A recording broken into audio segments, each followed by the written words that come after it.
So this is an orange tree mat, which we grow here in our Mediterranean biome, but they actually come from subtropical regions, sort of towards China. But if you've ever gone to somewhere like the south of Spain, you will see acres and lots of orange trees. Lots and lots of orange trees. And they are an evergreen tree, so they look beautiful all year round. But the leaves have got an interesting thing that you might not be aware of. Just smell that. Oh wow, I wasn't expecting that. Yeah, it's fantastic. That's lovely. It? Yeah, what a lovely smell. Right. Yeah, that is surprising. It smells sort of different to the orange, but intensely fragrant. Yeah, I can smell orange, I think. Yes. I would say so, yeah. Yeah. So we love growing them in here, but I gather that it's actually the byproduct from the fruit that's used as a fibre? Yeah, so it's the peel of the fruit, yes, which is obviously taken off when juices, etc. are made, which would traditionally go to landfill. It's now being used by ourselves as a nice fibre within a mattress that provides a lovely comfort layer within a mattress. It's about the last thing I would expect to find in a mattress. Absolutely, yeah. To go from an orange to something that makes a bed comfortable, yeah, you wouldn't expect it. That's brilliant. So this is a plant that you're very unlikely to see very many places, but you might recognise the leaf. So it's Cannabis sativa, but it's industrial hemp.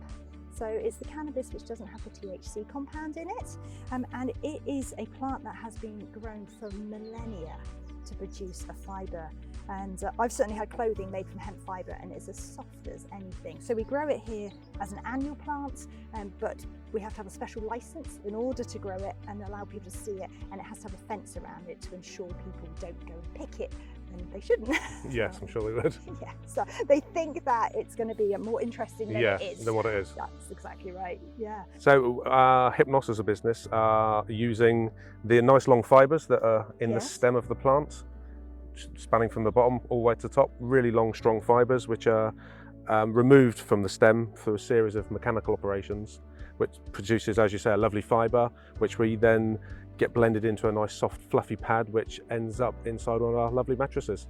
That's brilliant. So is this one of the main fibres that are used in the mattresses? It's one of the main fibres in a certain mattress, along with other plant fibres, but it's certainly one of them. We normally use this on top of the spring unit within a mattress, so not near the top, but closer to the bottom, as like an insulator on the spring itself.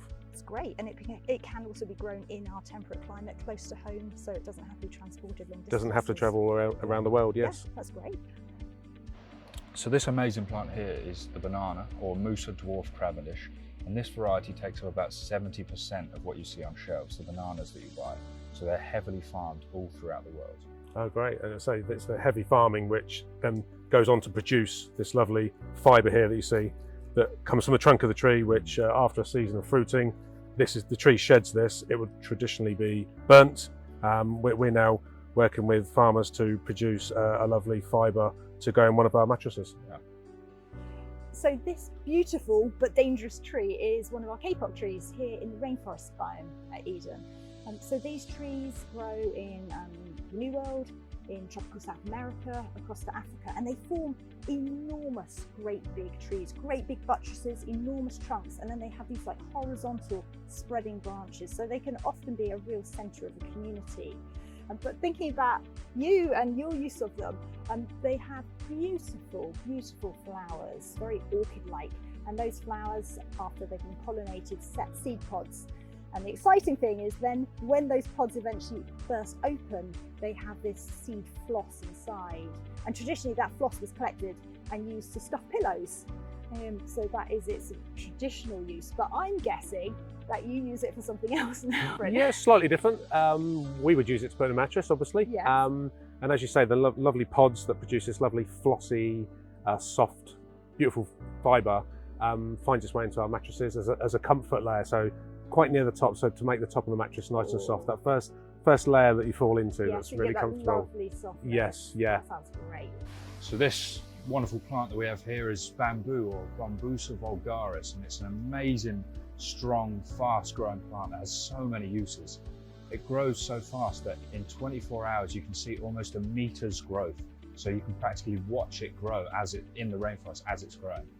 Wow. In the young shoots, many bamboos are edible, so they use it as an edible plant out in the rainforest, and it's got a great fibre usage for your beds. Oh wow. And when you say it's fast growing, I assume that although it's fast growing, you couldn't actually watch it grow, but I guess you almost can. You almost can, yes. Yeah, wow. Yeah, so we would use this fibre, bamboo fibre. It goes through a number of mechanical processes to turn it into something that we can then blend maybe with another fibre or use on its own for use within a mattress. We'd use it as a comfort layer on some occasions, or an insulation layer within a mattress. So it's quite versatile, quite resilient, and as you go back to saying, very strong and resilient. Extremely strong. Yeah, that's great. So this plant here is our Hevea brasiliensis, or otherwise known as the para rubber tree, and it's native to South America and the rainforest there. And we use it to tap and create this latexy sap that we turn into rubber. So to start this, we create these long diagonal incisions along the plant, and the plant tries to heal itself by releasing the sap in a similar way to if we get a cut, we would produce blood and it clots.